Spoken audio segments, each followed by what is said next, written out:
Dragi gledatelji, dobar dan i dobrodošli u 100% poduzetnik, magazin za obrte, male tvrtke i sve koji žele pokrenuti posao.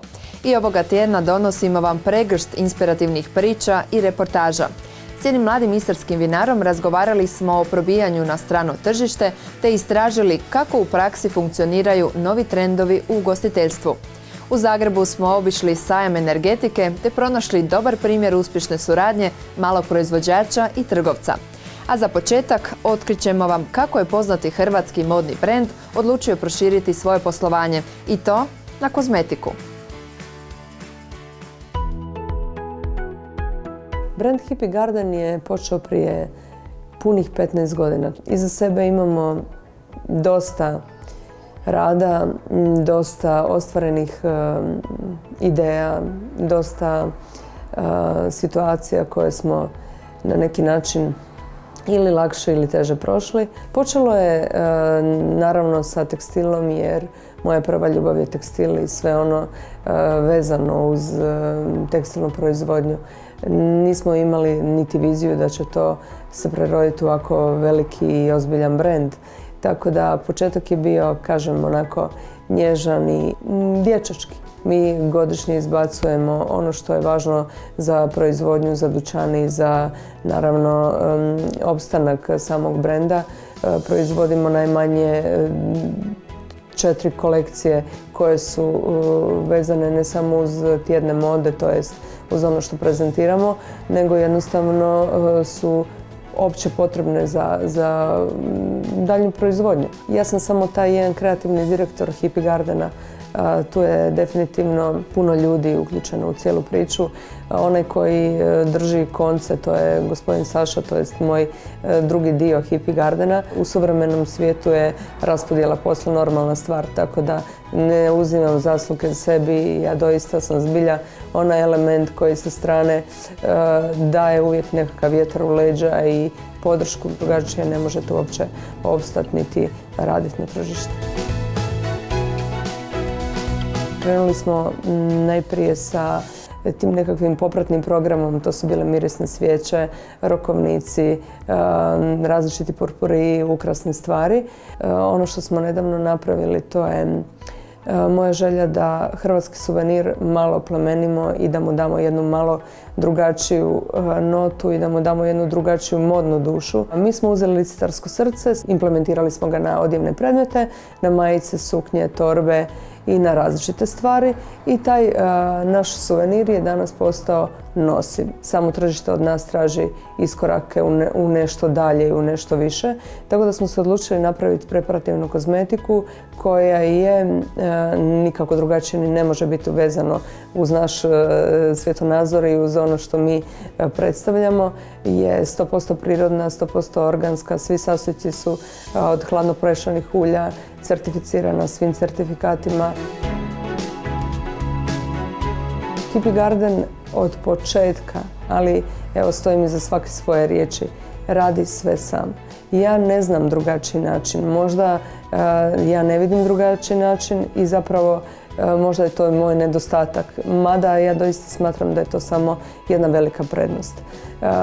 S druge strane vas to doista jako izmori, jer temeljiti ste i jedino ako želite nešto učiniti, bilo šta plasirati na tržištu, morate to učiniti apsolutno sami. Mi ne spavamo, radimo punom parom i doista ovo 100% poduzetnik je stvarno ono jako lijepi simbol za Hippie Garden jer mi stvarno poduzimamo sve sami. Izazovno je raditi neke nove stvari, izazovno je napraviti iskorak. Mi se usuđujemo činiti takve stvari i da nije tako ja doista ne bih mogla niti drugačije zamisliti ono napredak našeg brenda. Nalazimo se u mjestu Šišana nedaleko od Pule, gdje već 10 godina na 12 hektara plodne i ekološki čiste istarske zemlje obitelj Trapan stvara vrhunska vina. Ljubav, energičnost i hrabrost te odanost autohtonim sortama temelji su ove jedinstvene vinske priče kroz koju vas vodimo u minutama koje slijede. Moji roditelji nisu nikakve veze imali sa poljoprivredom, ja nisam imao nikakve nikakve ideje da ću se jednom baviti uopće poljoprivredom. Desilo se to slučajno, se vratio iz Zagreba s fakulteta, moj djed je umro i ostavio jedan mali vinograd iza sebe, znači koji je on radio samo za sebe i svoje prijatelje. I budući sam ja imao puno slobodnog vremena, odlučio sam se baviti s time samo da taj vinograd ne propadne. I nakon prve, ajmo reći, berbe se taman otvorila jedno mjesto se otvorilo u Poreču na studiju vinarstva i ja rekao ajde da nešto upišem. Nekako sam se zaljubio u tu priču cijelu i profesori su iz nekog razloga rekli da njima se činilo da imam ruku za taj posao. I to je recimo bilo negdje 2003. 2004. i tu počinje priča, onako lagano kupili smo nekakvu opremu, počeli to doma u garaži raditi nekakva vina. Da se uspješ od nule postaviti mora biti nešto drugačije. Trebale su biti etikete drugačije, imena vina po nečemu prepoznatljivom budući niko nije znao šta je to trapan. Pa evo samim time i ta forma etikete koja je drugačija, pa ruža vjetrova u sredini, pa imena vina sad već i po kćerkama, pa supruge, pa nešto moje. Mi se bavimo ekološkim uzgojem zato što možemo, nemamo okolo vinograda drugih da bi prenese neke infekcije. I samim time smo, ako možemo reći, u nekakvom beneficiranoj poziciji. Mi radimo vina isključivo iz naših vinograda, trenutno imamo 12 hektara vinograda na 2 lokacije koje su unutar kilometar od ove vinarije. Sve je ekološki čista proizvodnja. Radimo na godišnjoj bazi negdje između 40 i 70 tisuća butelja. Radimo isključivo buteljirana vina i radimo isključivo vina, ajmo reći, višeg cjenovnog ranga i više kvaliteta. Tako da sad imamo 30% je Malvazija, 30% je Teran i 30% spada na ove ostale crne sorte internacionalne Cabernet Sauvignon, Merlot i Syrah. Sad smo na recimo jedno 25% izvoza, što se meni čini da je to jako puno i jako dobro, ali u svakom slučaju moj je cilj da negdje dođemo na polovicu izvoza, a polovicu na ovom našem nesigurnom hrvatskom tržištu.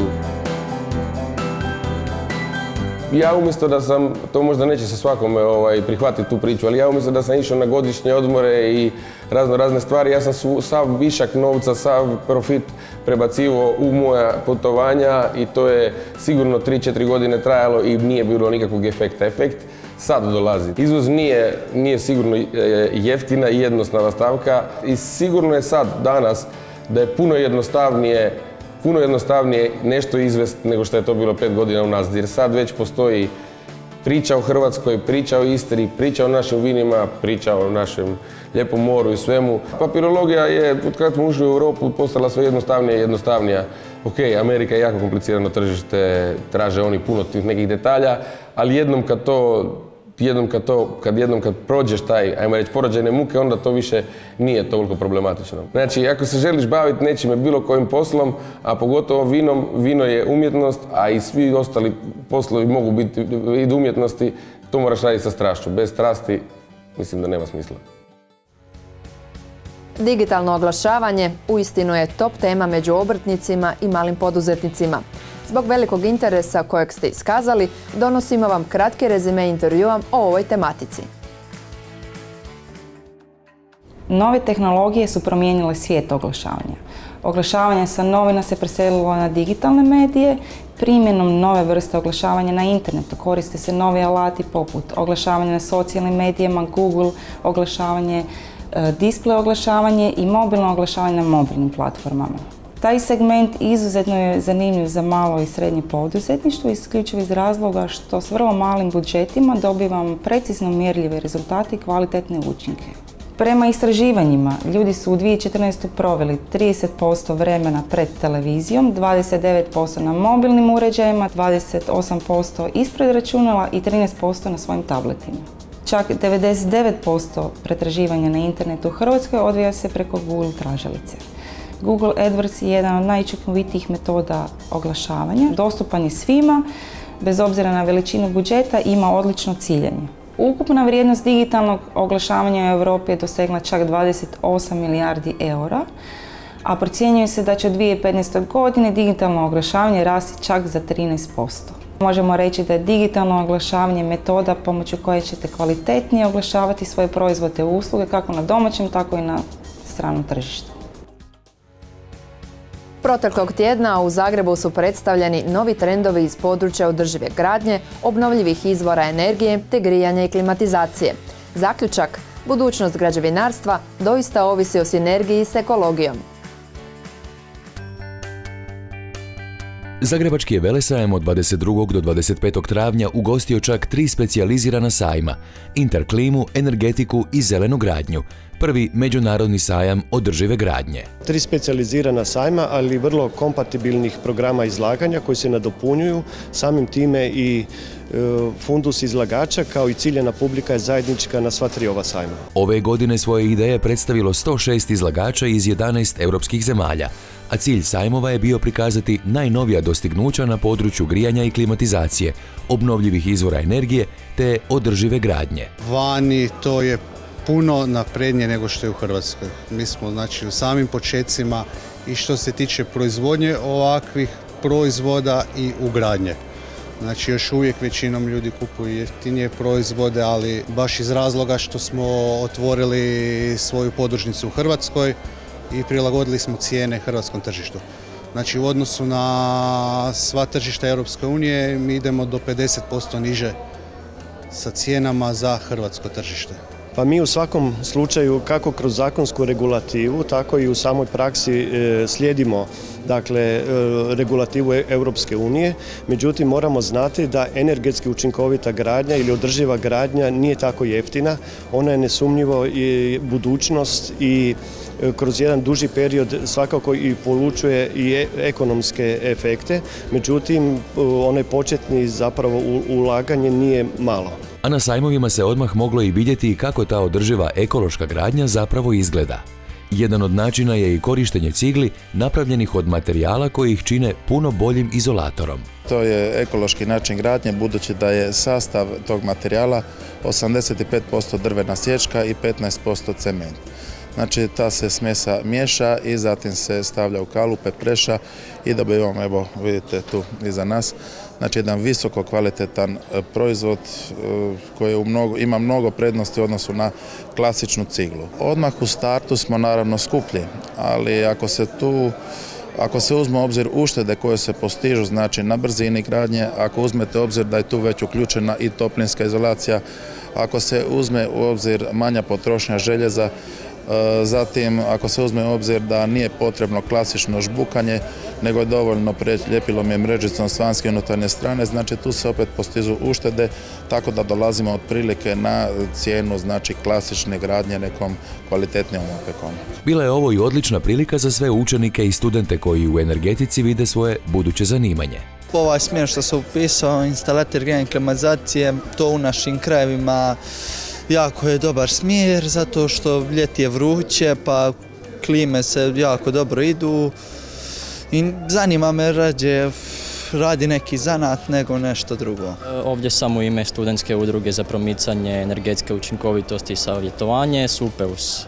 Dakle, član sam nekoliko mjeseci, nov sam član i u ime te udruge ću održati ovdje predavanje o manjim fotonaponskim sustavima i njihovoj energetskoj i ekonomskoj primjeni i učinkovitosti. S obzirom na svjetske trendove moglo bi se reći da upravo u sektoru energetike leže i mnogi poslovi budućnosti.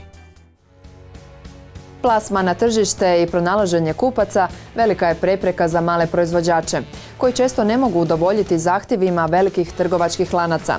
No, kad se udruže s jednako malim specijaliziranim dućanima koji ciljaju na osvještenu publiku, to može biti put prema uspjehu.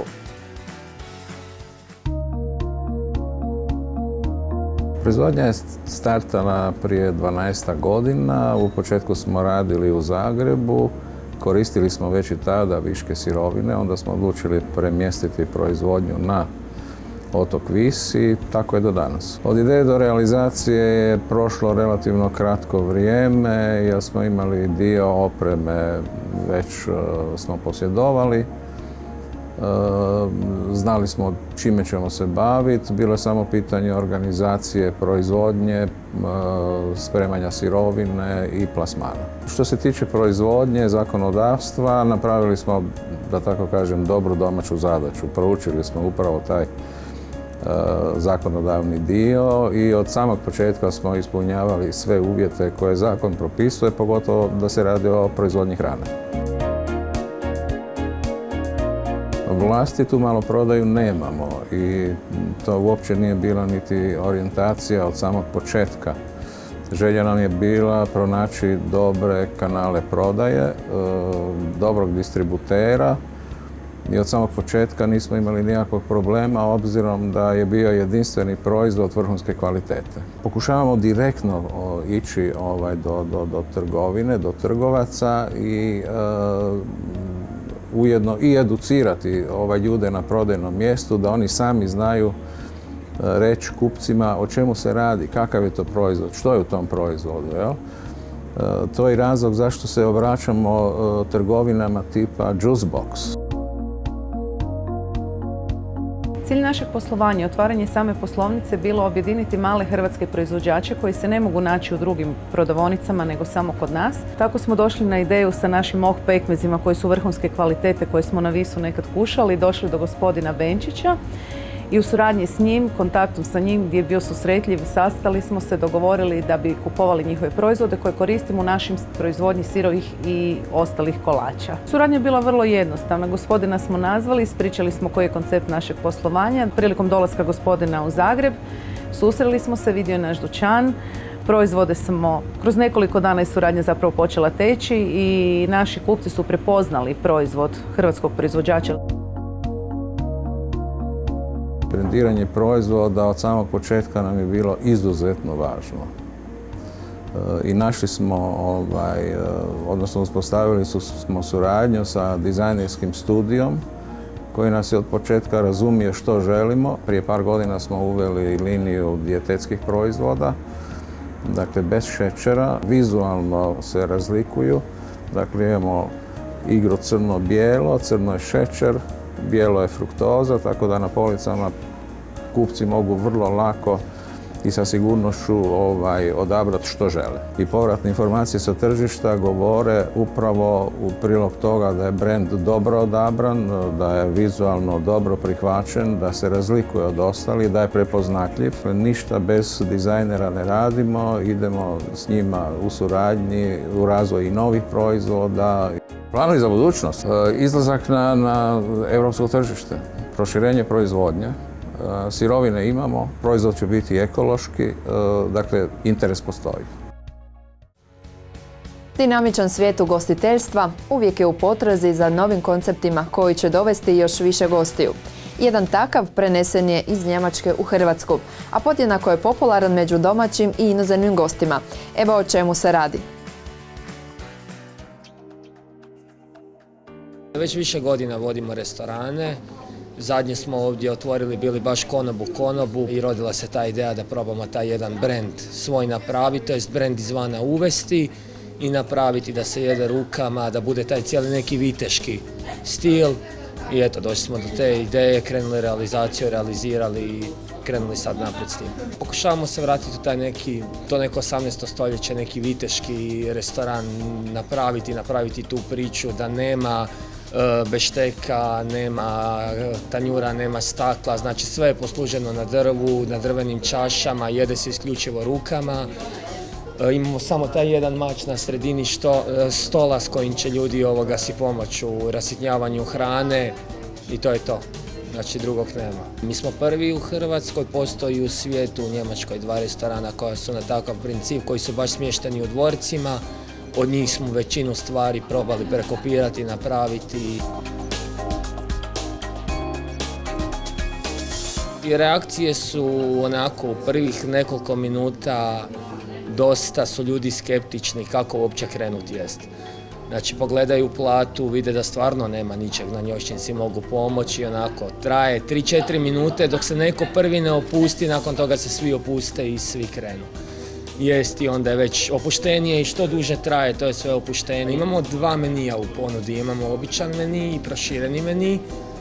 U običan meni stavljamo glavno jelo i desert, u prošireni predjelo glavno jelo i desert. Osnovne namirnice su nam, znači, divljač, pokušavamo se vratiti baš u to nekakvo 18. stoljeće gdje je divljač, patke, fazani, prepelice, kokoši, veprovina, divlje svinje. Dosta je teško bilo to sve jer ne možemo, uopće nismo mogli nabaviti, nigdje kupiti takav inventar i sve što nam je trebalo, tako da smo dosta toga sami morali raditi. šivat, sve ovo što se vidi ovdje, sve smo sami šivali, zastave.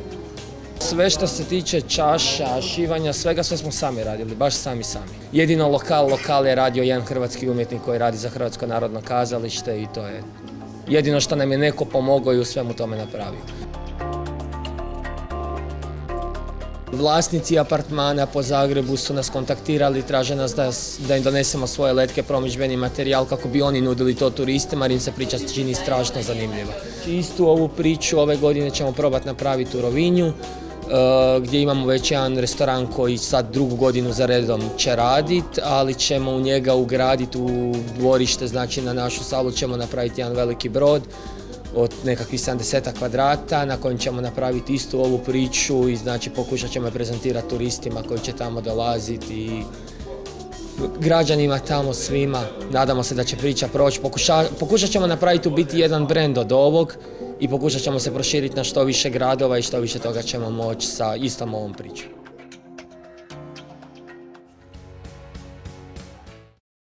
Visa Biznis kartica Zagrebačke banke kartica je s odgodom plaćanja kojom se obrtnici i poduzetnici mogu jednostavno koristiti u svim poslovnim situacijama, podizati gotovinu na bankomatima i ostalim isplatnim mjestima te plaćati s odgodom bez naknada i kamata na prodajnim mjestima u Hrvatskoj i u svijetu. Visa Biznis karticom omogućena je otplata do 24 rate na brojnim prodajnim mjestima u Hrvatskoj uz naknadu. Kartica također omogućuje plaćanje na internetu i naplatu kod registrirane trgovine na PayPal servisu. U svakom trenutku putem internetskog poslovnog bankarstva e-ZABE lako se kontroliraju troškovi i limiti potrošnje svih korisnika, plan dospijeća te stanje i prometi po kartici. Koristite vašu Visa Biznis karticu s odgodom plaćanja što češće jer je u tijeku nagradna igra u kojoj možete osvojiti 5000 kuna svakog tjedna ili glavnu nagradu od 100.000 kuna. Nagradna igra traje do kraja svibnja 2015. Detalje o Visa Biznis kartici i nagradnoj igri potražite u svim poduzetničkim i poslovnim centrima Zagrebačke banke ili na www.zaba.hr.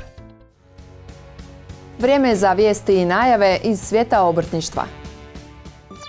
Većinom glasova članova Skupštine Hrvatske obrtničke komore na prvoj konstituirajućoj sjednici Dragutin Ranogajec ponovno je izabran za predsjednika u 4-godišnjem mandatu od 2014. do 2018. godine. Drugi mandat je još veća odgovornost nego što je bilo u prvom mandatu, a ovo će se morati zaista u slozi, u jednoj ideji, u jednom cilju za obrtništvo odraditi daleko kvalitetnije nego što je to bilo do sada. A ja vjerujem da i ova skupština, iako broji 24 člana manje, i ovaj novi upravni odbor, kao i moji novoizabrani potpredsjednici, da ćemo zajedno odraditi ono što se od nas očekuje, a to je skidanje i stigme s obrtništva, micanje barijera i pripremu da osvajamo tržište, a ne da ga gubimo. Na sjednici je konstituirana nova skupština koja broji 51 člana, verificirani su mandati članova upravnog odbora te izabrani potpredsjednici i članovi nadzornog odbora.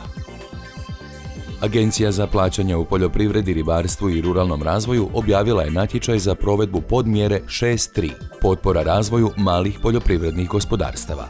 Prihvatljivi korisnici su mala poljoprivredna gospodarstva upisani u upisnik poljoprivrednih gospodarstava, a sredstva javne potpore iznose ukupno 15 milijuna eura u kunskoj protuvrijednosti. Zahtjev za potporu korisnik podnosi u elektronskom obliku putem Agroneta. Dragi gledatelji, hvala što ste i danas bili uz emisiju 100% poduzetnik. Do idućeg susreta pratite nas na društvenim mrežama, dijelite, lajkajte, komentirajte i šaljite svoje priče. A tu je i naša web stranica www.100postopoduzetnik.hr na kojoj možete pronaći brojne informacije korisne pri pokretanju ili unapređenju vašeg posla. Do sljedeće emisije, lijep pozdrav!